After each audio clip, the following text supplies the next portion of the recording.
국정감사 다 끝났는 줄 알았는데 오늘 청와대 국정감사가 있어요. 예, 청와대는 그 국회 운영위원회 소관이에요. 운영위는 그러니까 원내대표단으로 주로 이루어지거든요. 겸임 상임입니다. 그리고 또 청와대는 국정을 총괄하는 곳이니까 맨 마지막에 하거든요. 다 끝나고. 맨 마지막. 예. 하여튼 이제 오늘 그래서 대통령 비서실, 국가안보실, 경호처를 대상으로 국정감사 진행되고 있어요. 네, 지금도 진행 중이죠. 예. 조국 전 장관 얘기 많이 나왔겠네요. 맞습니다. 그것하고 북한이 이제 또 그 문재인 대통령 친상 당하셨을 때 조문도 보내고 발이 난 날 발사체도 쏘았잖아요. 그 부분에 대해 가지고 이제 주요 이슈였었고, 여당은 이제 개헌 문건 그리고 한국당 나경원 원내대표 자녀 문제 등으로 역공을 가했고요. 먼저 조국 전 장관 문제에 대해서 청와대는 뭐라고 했어요? 예. 그러니까 뭐 어떤 질의가 나왔을지는 대략 짐작 가능하시지 않습니까? 노영민 대통령 비서실장은 무거운 책임감을 느낀다 이렇게 이야기했습니다. 송구스럽다 이런 표현도 썼고, 한국당 강효상 의원이 이런 말을 했어요. 이명박 정부 때 대규모 촛불 집회가 일어나자 비서실장 등 참모진을 대폭 교체했다. 대통령 결단을 기다리지 말고 참모진들이 먼저 건의해야 된다 이렇게 말하니까, 그러니까 비서실장 스스로 물러나라. 그렇죠. 그러니까 노 실장이 이제 뭐 언제든 모든 것을 다 할 생각이다 이 정도만 말했습니다. 문 대통령하고 청와대에서 이미 당장 개각이나 청와대 개편은 없다라는 걸 분명히 했지 않습니까? 대신에 이제 뭐 이런 이야기는 했죠. 우리 사회에 만연한 특권과 반칙, 불공정을 없애려고 노력했으나 국민 요구는 훨씬 더 높았다. 비서실장으로 무거운 책임감을 느낀다. 이렇게 했고, 막 공방이 오가다가 나경원 원내대표가 그런 말을 했어요. 후회하지 않냐. 조국 장관을 임명한 것을. 그러니까 결론적으로는 후회한다. 이렇게 말도 했고요. 그리고 이제 지난 9월 말에 이제 강기정 정무수석이 검찰이 좀 조용하게 수사를 했으면 좋겠다 이런 이야기를 한 적이 있거든요. 여러 경로로 이제 전달했다. 하지만 검찰은 듣지 않고 우리가 보았던 일이라는 게 이제 압수수색 등 이걸 했다 말한 적이 있는데, 이게 적절했냐. 한국당 의원 질의가 있었는데 강기정 수석은 수사를 하지 말라는 것도 아니고 좀 조용히 하라고 했고, 또 결론적으로 검찰은 뭐 자기들이 하지 않았냐, 적절했다고 생각한다 이렇게 대답을 했습니다. 대통령이 한미 정상회담 하는 거를 청와대에서는 검찰 쪽에 얘기할 수 있고, 검찰은 또 자기 할 일을 할 수 있고, 뭐 그런 얘기네요. 그렇죠. 그다음 또 다른 현안들 어떻게 됐다고요? 이제 좀 이게 종합적으로 하다 보니까요. 지금 정시 확대 문제를 가지고 논란이 많지 않습니까? 입시 문제에 대해서. 지금 청와대 이제 교육 분야는 사회수석실 산하의 교육비서관이 담당해요. 근데 과거 정부에는 이제 교육문화수석이 있는 경우들이 꽤 있었어요. 그렇죠. 그럼 이제 앞이 교육이지 않습니까? 문화도 담당하지만은.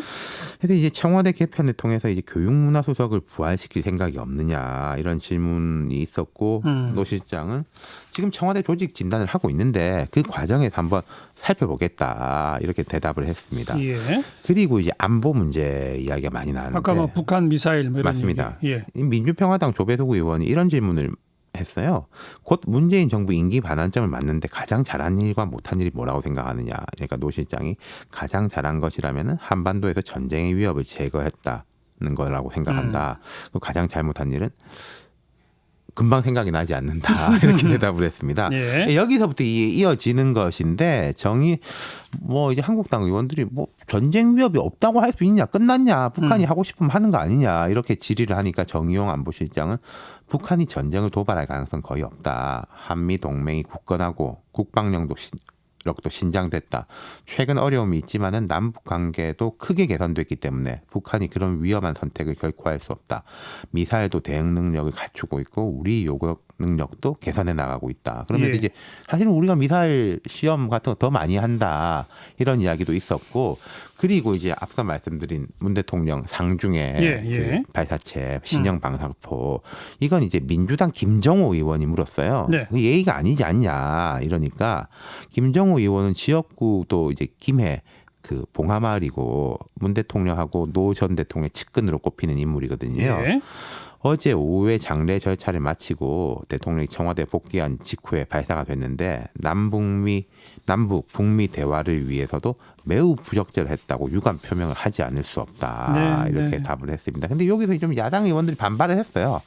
뭐 대통령 장례 절차를 마치고 해서 그럼 잘 됐다는 거냐. 뭐, 예. 그리고 여당 의원들은 뭘 가지고 또 역공을 폈다고요? 지금 군인권센터가 공개한 그 계엄령 관련 문건 있지 않습니까? 그게 뭐 황교안 총리가 대통령 권한대행 할 시절에 그렇죠. 했느냐 안 했느냐 뭐. 예. 일단 민주당 박찬대 의원이 해당 의혹을 안일하게 보는 거 아니냐라고 지적했는데 노 실장은 안일하게 보고 있지 않고 아주 심각하게 보고 있다 대답을 했고 방금 말씀하신 대로 그 계엄령 필요성을 NSC와 기무사가 함께 교감한 것으로 보인다라고 지적하자 그렇게 의혹을 가질 수 있다고 생각한다라고 대답했어요. NSC라면 NSC 그때 의장이 황교안 대통령 권한 대행이었거든요. 그렇죠. 황교안이라는 이름 세자는 꺼내지 않았지만은 예. 사실 겨냥한 거고 그리고 이제 정점식 의원, 황 대표의 측근으로 분류되는 한국당 의원인데 이게 NSC에 보고됐다는 증거가 있냐 물어보니까 조현천 전 기무사령관이 귀국해서 진상을 규명해야 된다 이렇게 대답을 했고 그 정의용 안보실장은 좀 여기에 대해서 유보적으로 말했어요. 이 문건의 진위라든지 이런 것에 대해서 이번에 나온 문건이요. 작년에 나온 거 말고 이거 좀 확인이 아직 명확히 안 되고 있다 이렇게 뭐 말을 했습니다. 표지에서부터 그렇죠. 오자가 나왔다 뭐 이런 네, 논란도 그렇죠. 있으니까 또 그밖에 뭐 자, 그럼 앞으로 어떻게 할 거냐? 네. 이렇게 이야기했습니다. 우선은 소통 강화 행보가 있어야 할 것 같다고 생각한다. 그리고 인사에 있어서도 지금까지 노력하지 않은 것은 알았지만은 좀 더 두루 널리 사람들을 살펴보고 발탁하는 인사가 돼야 하지 않을까 생각한다. 예. 이게 뭐 어떻게 보면은 당연한 이야기인데 좀 탕평 인사에 신경을 쓰겠다. 다음 개각부터는 그렇게 예. 보이고 다음 주 토요일 11월 9일이 문 대통령 임기 반환점이거든요. 딱 절반 되는 예. 날이잖아요. 이게 다음 주부터는 이런 식의 이야기들이 많이 나올 겁니다. 여러 언론에서도. 네. 예. 결국 그러니까 그동안 소통 잘 못했다는 얘기고 인사 잘 못했다는 얘기 아니겠어요? 그렇죠. 예, 인정한다. 뭐 이런 고쳐야죠. 뜻이었겠죠. 네. 수고하셨어요. 감사합니다. 윤태권 실장이었어요.